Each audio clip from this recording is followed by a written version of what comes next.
Shalom, shalom, bonsoir. C'est encore une autre opportunité. Dieu nous donne à ce moment d'aller dans sa parole, de partager sa parole. Amen. Nous sommes toujours dans le secret. Mon succès, tout doit être dans le secret de Dieu. Nous sommes toujours là. Nous ne sommes pas encore quittés là. Alors, vous savez, bien-aimés dans le Seigneur, en tant qu'enfants de Dieu, que nous sommes, le secret de Dieu est toujours pour notre succès, notre avancement, tout ce que nous voulons doit baser dans la parole de Dieu. Cela ne doit pas baser sur la pensée humaine. Cela ne doit pas baser sur la chair. Cela ne doit pas baser sur, tout ce qui est éphémère. Non, ce monde est vraiment un monde vraiment spirituel. Alors, chaque enfant de Dieu ne doit pas penser comme celui de Dieu. Il ne doit pas penser comme celui qui ne connaît pas Christ. Tout ce que nous voulons, est-ce que c'est ta guérison? Est-ce que c'est l'évolution académique? Est-ce que c'est l'évolution financière? Est-ce que c'est le travail que tu veux? Est-ce que c'est le mariage? Est-ce que après le mariage, tu n'as pas encore des enfants? C'est quoi? De quoi tu as besoin? Bien-aimé, toutes ces choses ne doivent pas te contraindre. Parce que Dieu qui nous a créés a déjà mis toutes ces choses en nous, et c'est en nous, et c'est dans sa parole, c'est dans sa volonté que nous allons faire le découvert de toutes ces choses. Et nous ne sommes pas vraiment dans sa volonté. Nous allons vivre comme le monde. Nous allons courir derrière les biens matériels. Nous allons courir derrière tout ce que les hommes charnels, les hommes de ce monde, en train de courir, en train de chercher. Et c'est ça qui amène beaucoup des femmes, beaucoup des hommes vers le magie, vers le charlatanisme, vers les marabouts, etc. Parce qu'ils ne veulent pas vivre selon Dieu, selon le secret de Dieu qui est dans sa parole.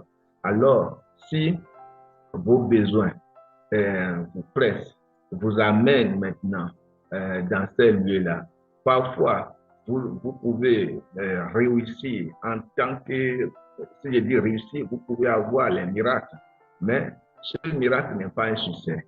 Parce que le miracle que Satan te donne, le succès que Satan te donne, il le reprendra. Tant que tu vis encore, il le reprendra. Et tu vas devenir zéro. Vous voyez?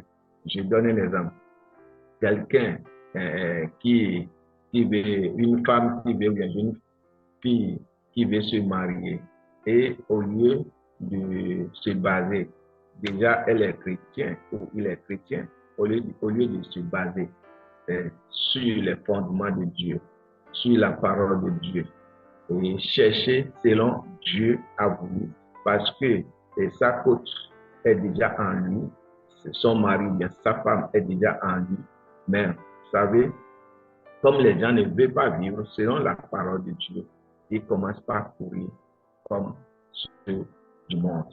Et lorsque vous faites comme ceux du monde, donc le monde va vous donner ce qui n'est pas pour vous. Lorsque le monde te donne ce qui n'est pas pour toi, cela ne va pas te servir. C'est pourquoi, dans nos jours, nous avons plusieurs femmes célibataires, nous avons plusieurs hommes célibataires avec des enfants, nous avons des gens qui ont réussi sur le plan académique, mais ils ont les diplômes parce que par quel chemin ils ont eu ces diplômes? Dans la fausseté. Et ils n'ont pas travaillé. Parfois même, on les embauche dans un service, mais ils ne connaissent rien, ils ne peuvent pas évoluer, ils ne peuvent pas avancer. Pourquoi? Parce que les bases sont fausses. Bien aimé, nous devons, en tant que chrétiens, tu dois te construire. Construis toi-même selon la parole de Dieu. N'importe où nous sommes en train d'écouter et de se connecter, nous devons vivre, nous devons se construire dans la parole.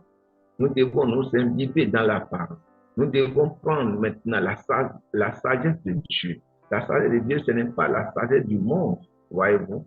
Je bénis le nom de l'Éternel pour notre frère Théo. Hier, il nous a dit quelque chose concernant Jacob. Vous savez, Jacob a eu ses richesses selon la pensée humaine, selon la pensée du monde. Mais est-ce que cela l'a servi? Cela ne l'a pas servi. Vous voyez? Donc, il a l'argent, il a tout, mais il n'est pas heureux. Il y a tout tas de problèmes. Il ne sait pas reposer. Donc, cela veut dire, lorsque nous sommes sortis du camp de Dieu et que nous allons chercher ailleurs, là, l'ennemi nous donne ce qui n'est pas pour nous. Et ce qui n'est pas pour toi, cela ne va pas te servir. Si c'est un enfant que tu es parti chercher ailleurs et ce n'est pas, tu n'as pas trouvé ça dans la main de Dieu. Tu n'as pas trouvé ça selon le secret de Dieu. Oui, ça ne peut pas te servir. Vous voyez? Donc, est-ce que c'est du travail? Est-ce que c'est le mari? Est-ce que c'est la femme? Il y aura toujours des palabres et il y aura toujours dans la séparation bien-aimé. Donc, nous devons nous revenir en arrière et dire, mais qu'est-ce qui ne va pas? C'est quoi le problème? Moi, je dis toujours aux gens, ce n'est pas un problème de malédiction, de sorcellerie, etc. Si nous nous sommes vraiment, si nous nous sommes patientés, vraiment sûrement, vraiment patientés dans la parole, rester avec Dieu, Dieu va faire sortir notre potentialité. Dieu va faire sortir notre bénédiction. Dieu va toujours nous exaucer. C'est ça. Mais lorsque Jacob, quand il y a tant de bénédiction, le moment de bénédiction est venu, lorsque sa maman l'a trompé, lorsque sa maman lui a dit ce qu'il ne devait pas faire, et il allait par la chair et il a eu, il se disait qu'il a eu les bénédictions. Est-ce que cette bénédiction l'a servi? Point d'interrogation. Si cette bénédiction l'a servi, pourquoi il court encore? Pourquoi les problèmes? Pourquoi les difficultés?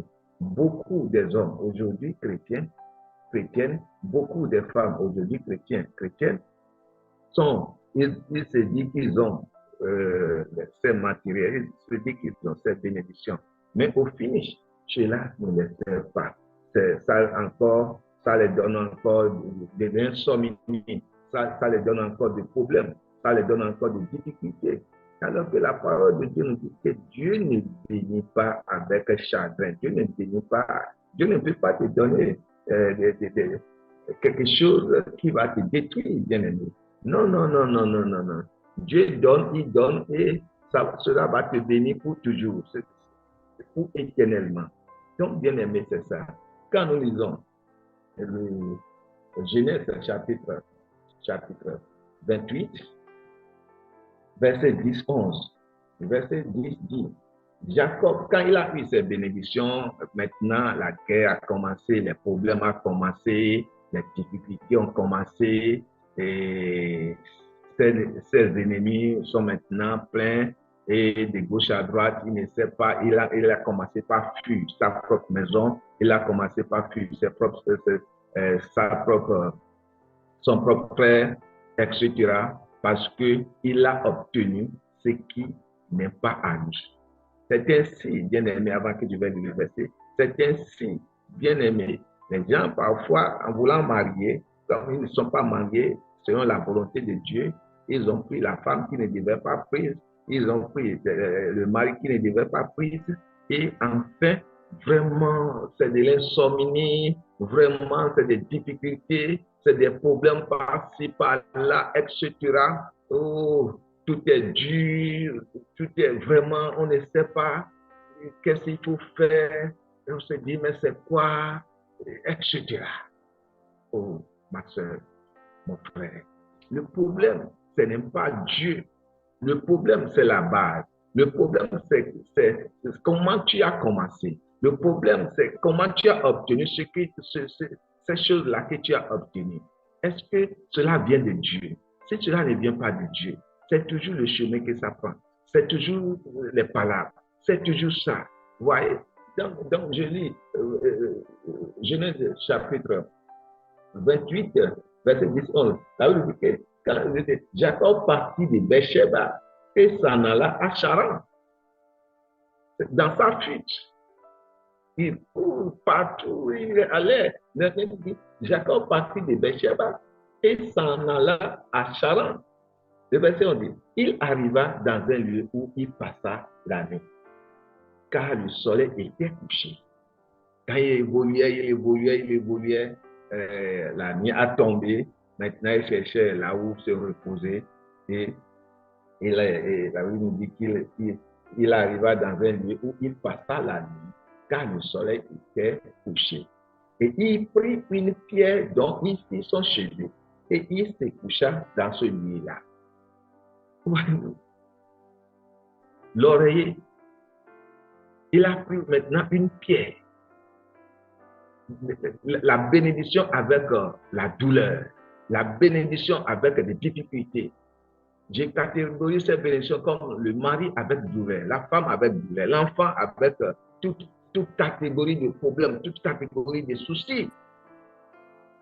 Non, bien aimé. Non.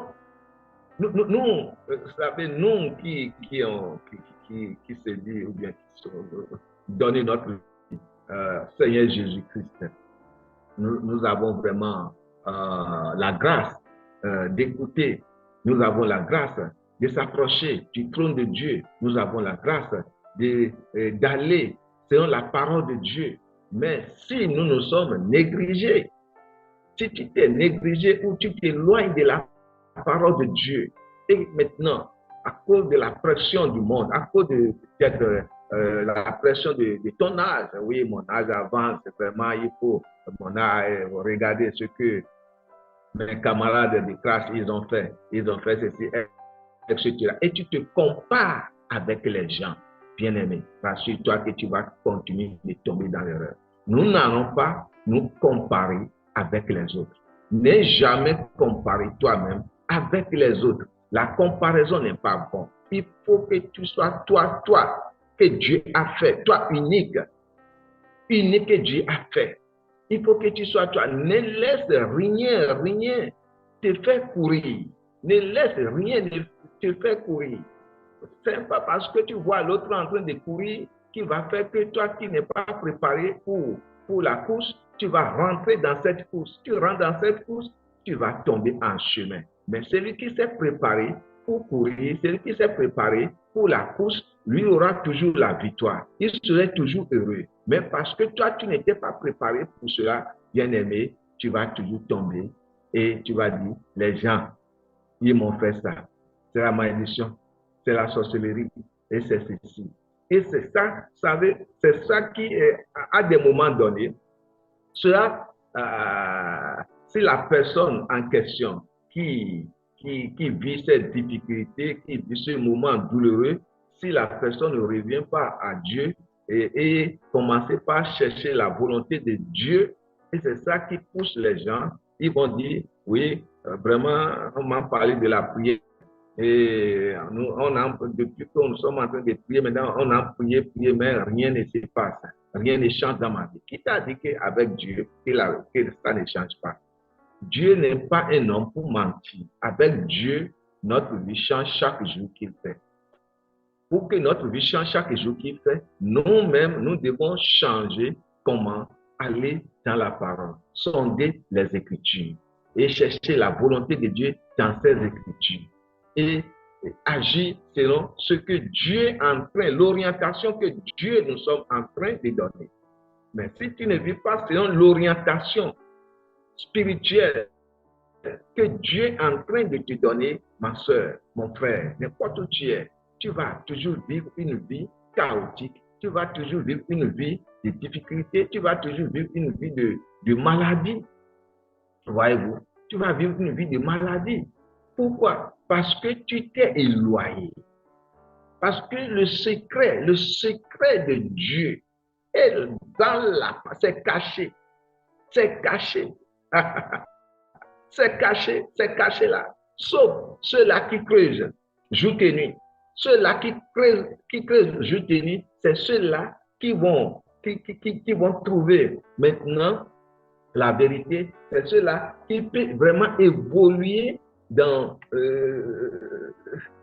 le plan de Dieu. Mais bien aimé, si tu ne crises pas, comment cela peut marcher? Si tu ne crises pas, comment ta vie pourrait réussir? Ça serait difficile, très difficile. C'est pourquoi nous vous exhortons, n'importe où vous êtes dans le monde. Ne dites pas, non, Dieu n'existe pas. Oui, j'avais appris qu'en Europe, les gens ne considèrent pas Dieu. Les gens ne savent pas s'il y a même Dieu. Les gens ne savent pas si Dieu dit. Donc, les gens, ils sont en racisme, c'est ça. Bon, Dieu est Dieu. Tu es noir, tu es blanche, tu es n'importe quelle peau. Dieu, c'est l'unique. Il est Dieu qui t'a donné la peau noire, qui t'a donné la peau blanche. Et n'importe quelle peau que tu as, c'est Dieu qui t'a donné. Tu n'étais pas fabriqué toi-même. Personne, tu n'étais pas fabriqué toi-même, bien-aimé. Non, tu ne veux pas dire que c'est toi-même qui t'es fabriqué. Jamais. Voyez-vous? Donc, vous savez, dans ce parcours, Jacob continue toujours de faire quoi? De chercher la face de Dieu. Vraiment, ce problème, comment je vais m'en sortir? Vraiment, qu'est-ce qu'il fallait faire? Et à des moments donnés, il rentre dans la parole, il épuise, il creuse dans la parole. Et je peux dire, un jour, il est tombé dans la parole de Dieu. Et dans 1 Pierre, chapitre 2, le verset 5, il dit, vous-même, 1 Pierre maintenant, 1 Pierre, chapitre 2, verset 5, il dit, vous-même, comme des pierres vivantes, vous-même, comme des pierres vivantes, vous-même, comme des pierres vivantes, édifiez-vous pour former une maison spirituelle. Donc, nous avons besoin de cette édification, un saint sacerdoce, afin d'offrir des victimes spirituelles agréables à Dieu par Jésus-Christ. Notre sacrifice doit être un sacrifice spirituel. Lorsque le sacrifice est charnel, cela n'amène pas la bénédiction, cela n'amène pas la grâce de Dieu, cela n'amène pas la protection. Bien aimé, c'est ça. Si ce n'est pas spirituel et c'est charnel, c'est basé sur ta sagesse, c'est basé sur les conseils des gens, c'est basé sur le conseil de ton père, de ta mère, de tes amis. Non, comment tu vas vivre ta vie selon le conseil de tes amis? Comment tu vas vivre ta vie selon les conseils des gens? Non, le vrai conseil, la vraie conseil, authentique, vrai, qui n'échoue pas, c'est dans la parole de Dieu. Et c'est ça son secret. Cela n'échoue pas, bien-aimé. Cela n'échoue pas. Cela n'échoue pas. Mais si tu ne vis pas selon ce plan, tu vas continuer d'échouer et échouer et échouer et échouer. Et comment serait ta vie? Ta vie va terminer comment? Comment? Et à chaque moment, tu vas commencer par commences par poser des questions. Quand est-ce que ce problème va terminer? Quand est-ce que ce problème va terminer? Et c'est ainsi, les gens commencent par faire quoi? Les gens commencent par dire des choses négatives sur eux-mêmes, des paroles négatives sur eux-mêmes. Et tout ce que tu dis sur toi, parce que tu ne vis pas selon la parole de Dieu, toutes les négatives que tu dis, est-ce que ce problème va terminer? Est-ce que cette maladie-là, un jour, ça va me tuer? Vraiment, ce mari-là, bon, j'en ai marre. Cette femme-là, j'en ai marre. Bon, je la renvoie. Oh, je vais quitter. Et on ramasse ses bagages. Voyez-vous, je vous ai dit, ici en Afrique, au Nigeria, vous savez, les femmes qui ont inspiré sont mariées et ils ne voient pas d'enfants dans leur foyer, sont inspirés, nous devons voir des enfants, nous devons voir d'enfants. Au lieu d'aller selon la sagesse de Dieu, au lieu d'aller sur le plan de Dieu, je vais donner un témoin, je vais parler du Bénin d'abord. Et cet homme que je connais ici au Bénin, dans la zone où je vis.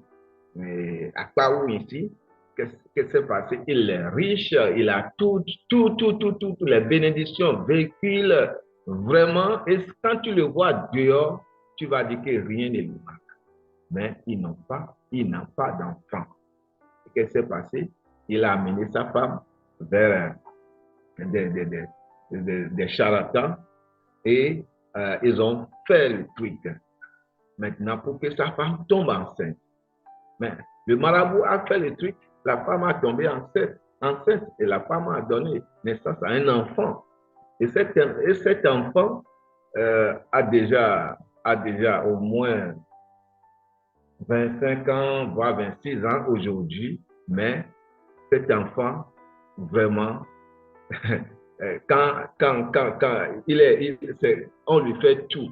J'ai dit, on lui fait tout, il ne peut pas parler et il sort des choses sortent de sa bouche, des choses sortent de sa bouche et vraiment,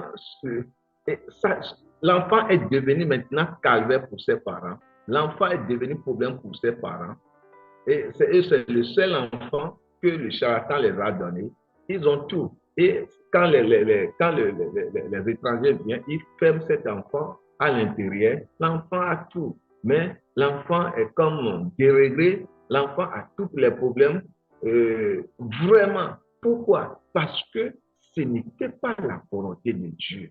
Si Satan peut vraiment donner, et si ce marabout peut vraiment faire quelque chose comme ça, est-ce que c'est mon Dieu? Est-ce que c'est ton Dieu qui serait incapable de te donner un enfant?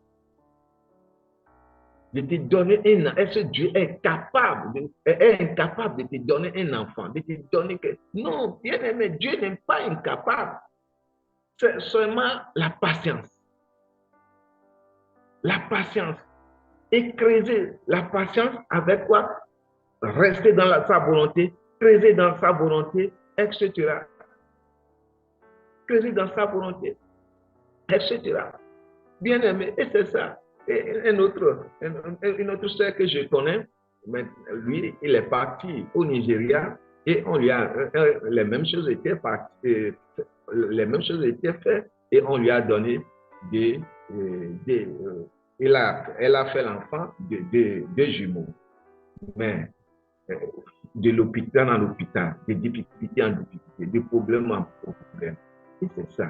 Quand quelqu'un ne veut pas sur la volonté de Dieu, quand quelqu'un est pressé, quand on dit que mon âge avance, vraiment, on se compare avec les camarades, on se compare avec des gens, et vraiment, etc. Et on ne veut pas rester chercher la volonté de Dieu.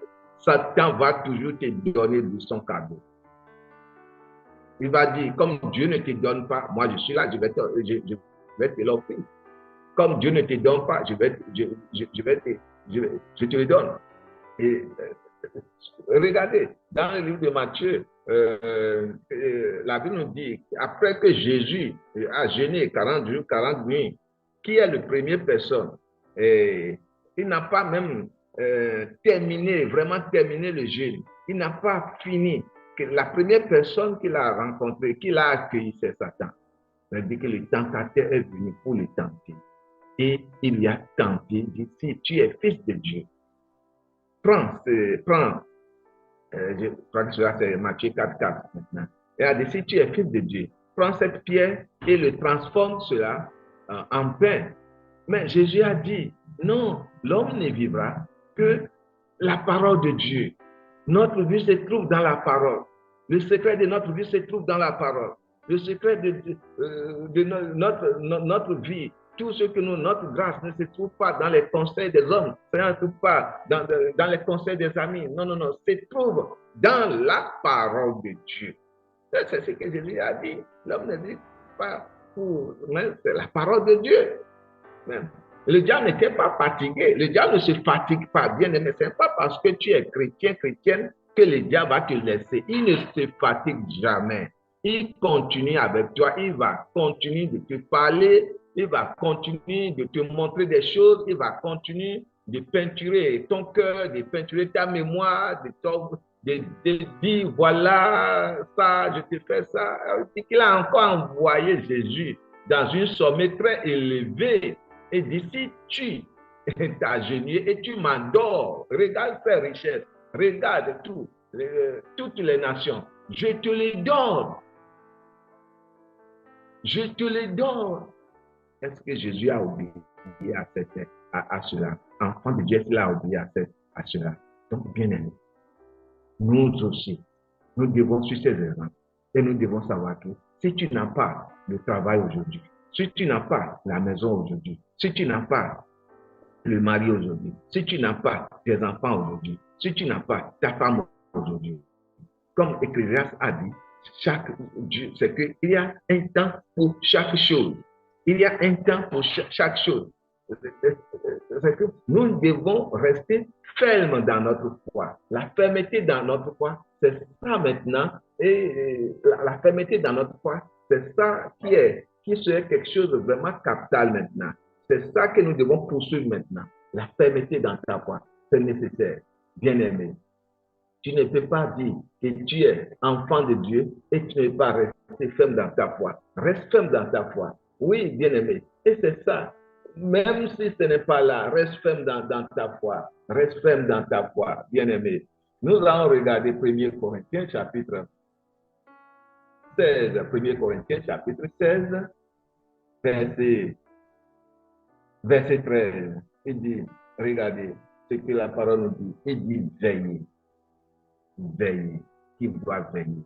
Veillez sur toi-même. Veillez. Qui doit veiller? Toi, ma soeur, toi, mon frère, toi. Veillez. Demeurez ferme dans la foi.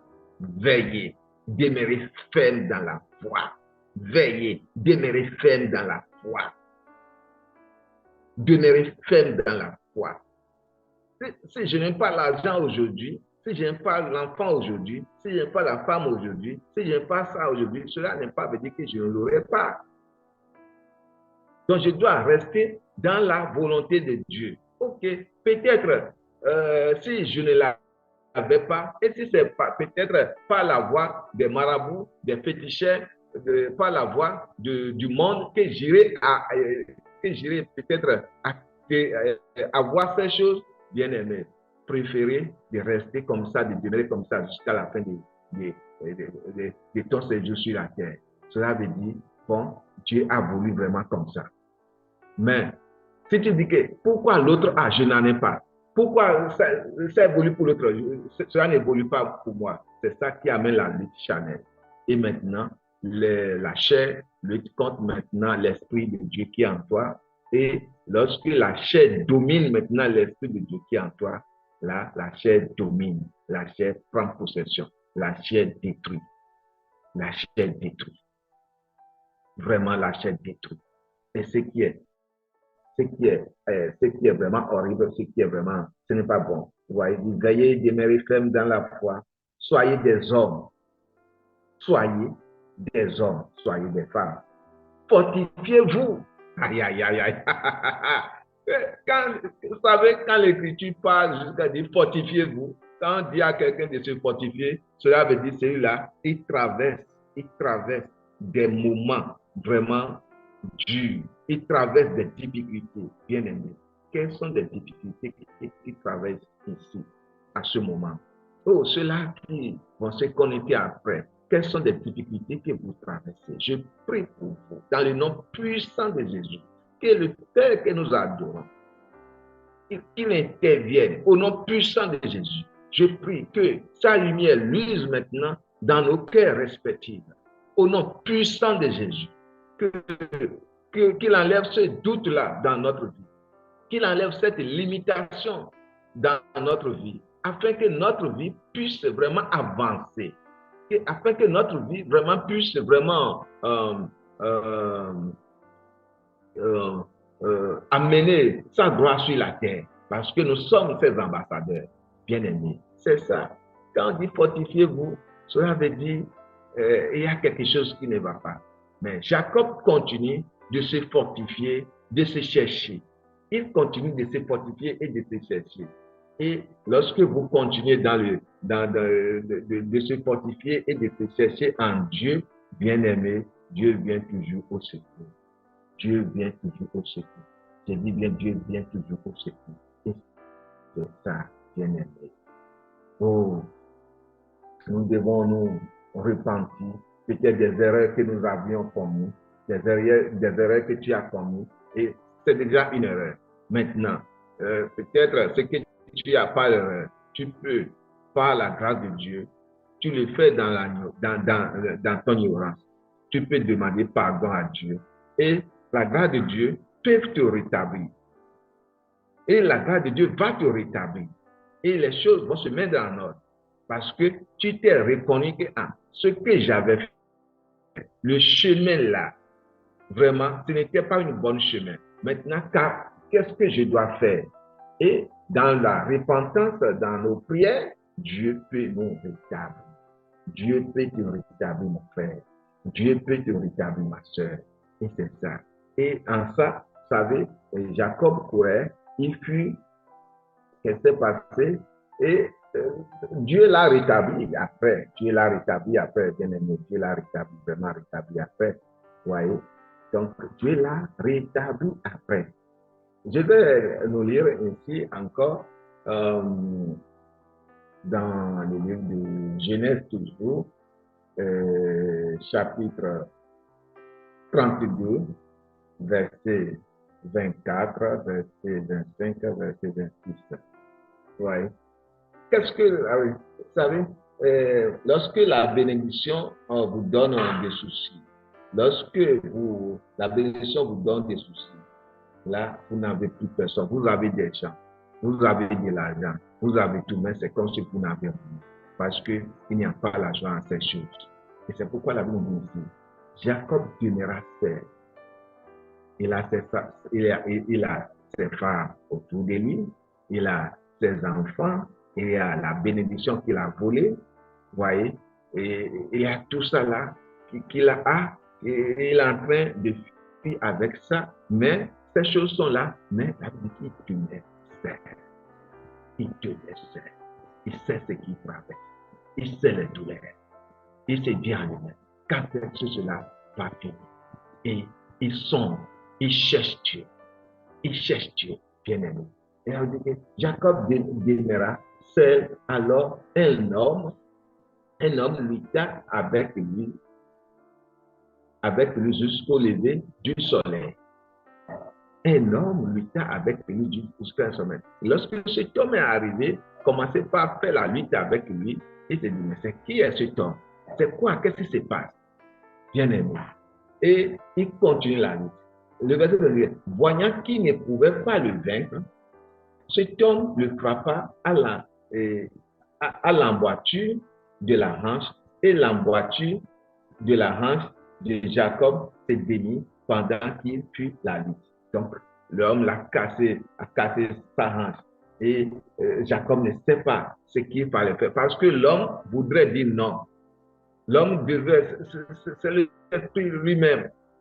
C'est comme Dieu ne punit pas, je ne veux pas dire, c'est comme ce que tu as fait, ce n'est pas bon. Le châtiment. Donc, pourquoi je vais te bénir? Le châtiment. Donc, pourquoi? Est-ce que tu as reconnu que ce que tu as fait, c'est bon? Est-ce que tu as reconnu cela? Bien-aimé. Maintenant, Jacob, au fin fond de son cœur, dans sa pensée, il a reconnu que ce qu'il a fait, ce n'était pas bien. Et qu'est-ce qui s'est passé, bien-aimé dans le Seigneur? Qu'est-ce qui s'est passé? Qu'est-ce qui s'est passé? Le verset 26, maintenant, il dit, laisse-moi aller, car l'aurore se lève.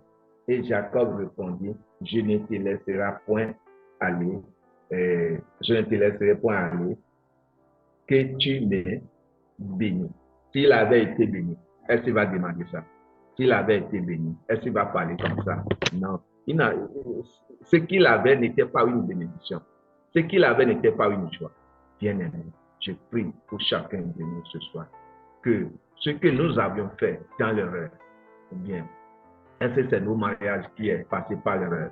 Est-ce que c'est les enfants? Est-ce que tout ce que nous avons acquis par l'erreur qui nous donne souci, que le Dieu de paix nous rétablisse.